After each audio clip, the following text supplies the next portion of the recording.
Hi, my name is Doug, and I'm going to be showing you the tightest knot in the world. That is not hyperbole, that's not clickbait. I think by any reasonable definition, this is indeed the tightest knot you can possibly tie. This is going to be the first part of a three-part series, three different knots that, kind of compete for the tightest knots, I would say. So, a lot of details with this, the knot is called a constrictor knot. That's, you can Google that. I'm not going to get too in depth about how to tie that itself. I'll put some links in the description, but this is a lot of details around that knot about how to make it the tightest knot in the world. So we start with 550-pound test paracord. I'll put a link also in the description where you can buy this on Amazon. You can buy it at hardware stores anywhere. You want to make sure of the quality, so follow the link, because not all paracord is equal. Some isn't even actually 550-pound test. Some is like 220 or 100. You want the 550-pound test for this, as we will see shortly. So step one is cutting it to length. It depends. You have to get a feel for what you're tying it around and all that, but I like to use my body to gauge the length. So I'm going to be tying it around this oak dowel, solid white oak. You can see the winter grain there. Very, very tough piece of wood. But for this I'll use my arm. So measure out a length. Scissors, very sharp scissors. Cut it. You want to be disciplined here. Use a lighter to slightly melt the ends. You don't want to be smoking it, and you don't want to be burning it. It will catch on fire if you get it too hot. You probably don't want to breathe in the fumes too much either. So, I'm in the garage with the air in here. All right. So seal both ends. Even the end that you're throwing away for now, because it'll slightly unravel. So be disciplined about it. So now the actual knot. Again, I'm not going to get too detailed into this. I'll just tie it real quick here.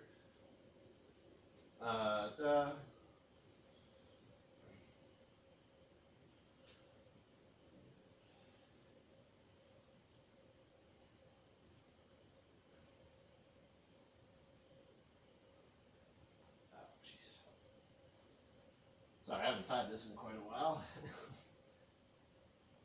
Not this particular. Okay.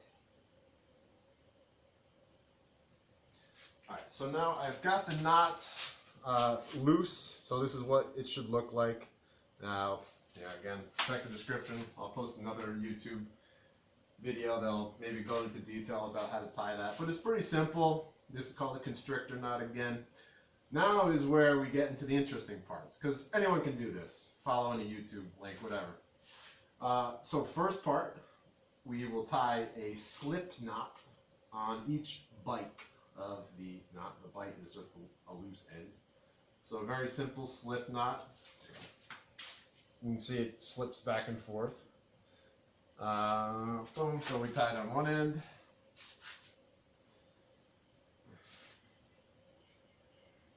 Tie another one on the other end. You can see it's not like super even, doesn't really matter. Now we get this little contraption that I invented. Again, this is all my own invention, if I can say. So this is a thick tool handle or something that I picked up at a hardware store a while ago. And I screwed a hook through it, as you can see. And so one of these loops slips through the hook. Oh, I'm an idiot. 1 second.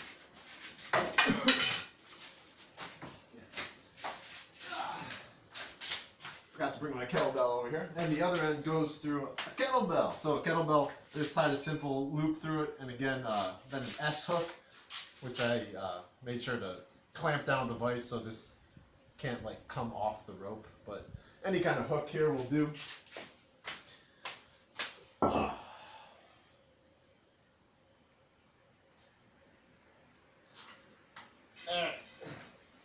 Now, hopefully you can see I've got got this all hooked up here. Now, one detail with my little tightener system here has these adjustable loops coming off the end, and that is so that I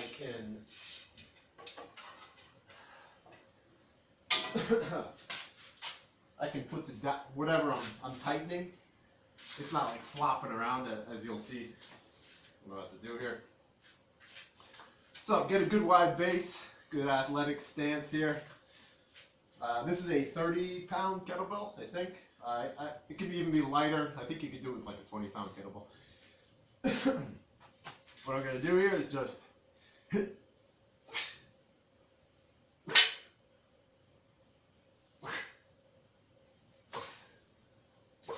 so at a certain point, it's probably not coming through on camera audio, but you'll hear it like twang. And that's when you know the knot cannot get any tighter. I call this impact tightening. I don't know why. It's just what I think of when I think of this. So that's it. The knot is tight right now. You notice I'm looking away when I'm doing this, and I'm obviously keeping the kettlebell away from my sandaled feet as well. Looking away, I've never had an accident, but there's a lot of tension and bouncing here. If something came loose, I don't know, something could probably go in your eye, so just be mindful of that. Right, so these simple slip knots are now pretty tight. Kind of have to work them off the hooks.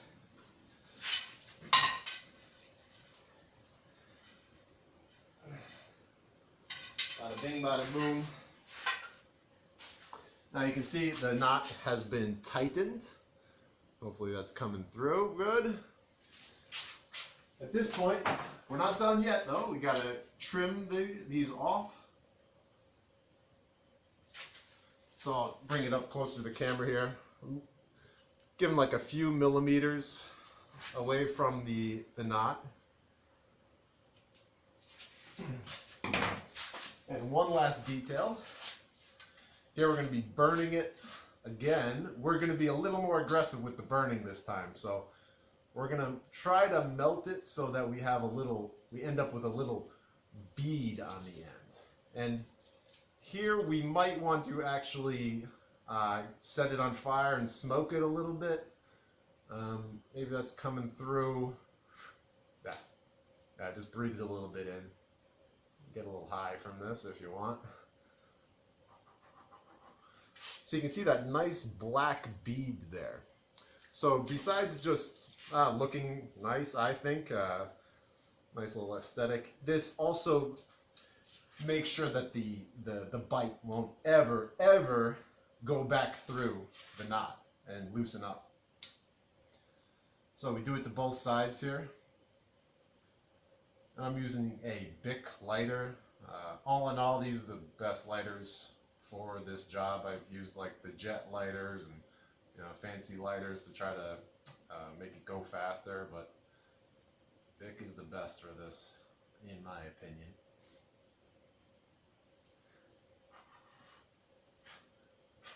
All right, but yeah, do this with good ventilation. My bad. This isn't like the sloppiest job. You want them pretty close to as close as you can, snug as you can. You want it actually to melt into the knot a little bit. All right, so that's it. We're done. And as a demonstration of how tight this knot actually is, I'll cut it here, and you'll be able to see it kind of explode apart. Now, it wasn't that dramatic, but another interesting thing here is, hopefully it's coming through on camera, you can actually see how the knot dented the wood. And again, this is solid white oak with lots of solid winter growth to it. So this is squeezing the crap out of whatever you're tightening.